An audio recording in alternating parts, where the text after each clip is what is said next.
Obviously, a horrific event in Manchester, and thoughts go out to the families and the people affected, and the community of how unsafe and how shocked they must feel. And I think it's a bit of an eye opener to the wider feeling of the whole of the country and why people are so angry and frustrated and taken to the streets and protesting about various things, not just one in particular issue. And I feel it, and I know about people might say, "Oh, well, you're part of the problem" or whatever, but when I go to kids' classes, I'm always looking at the door. I'm always thinking, if someone comes in there, what am I going to do? Can I grab a chair? Can I do this? What is this? How is the scenario going to unfold? Same with when you take your kids to school or nursery, you're looking at what are the security measures? What if somebody wants to get in? What if someone rams the front of the school with a car? Should we be thinking about that? Should we be thinking this way in this country? The resources and the intelligence that we've got in this country, we shouldn't be put in the situation where parents, everyday parents, feel like this.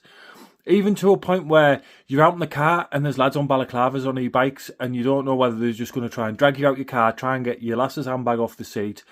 Or even on a night, you're checking every door, you're checking every window, you're checking you've locked all the cars because people are going around wandering into people's houses who forgot to lock the doors and going through people's cars.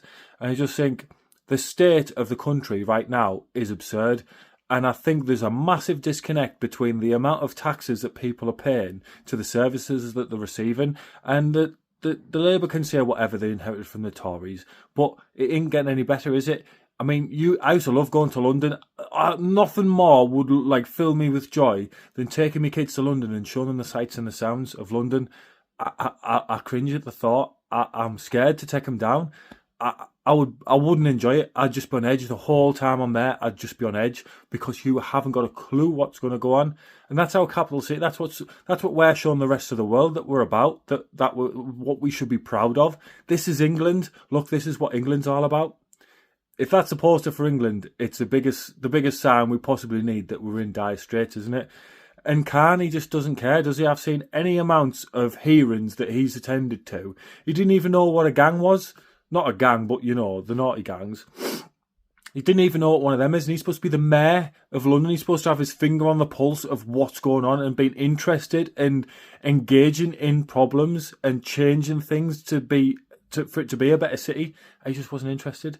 And to think a few people have said he's got a route to being Prime Minister. Maybe he's not this time round if Starmer goes, but certainly sitting to become Prime Minister in the future, and you just think, what would it be like with him as Prime Minister? I mean, we're in a bit of a bad place now, but please don't put him in 10 Downing Street. But yeah, does anyone else feel this way about the country, that it's quite scary for your kids, isn't it?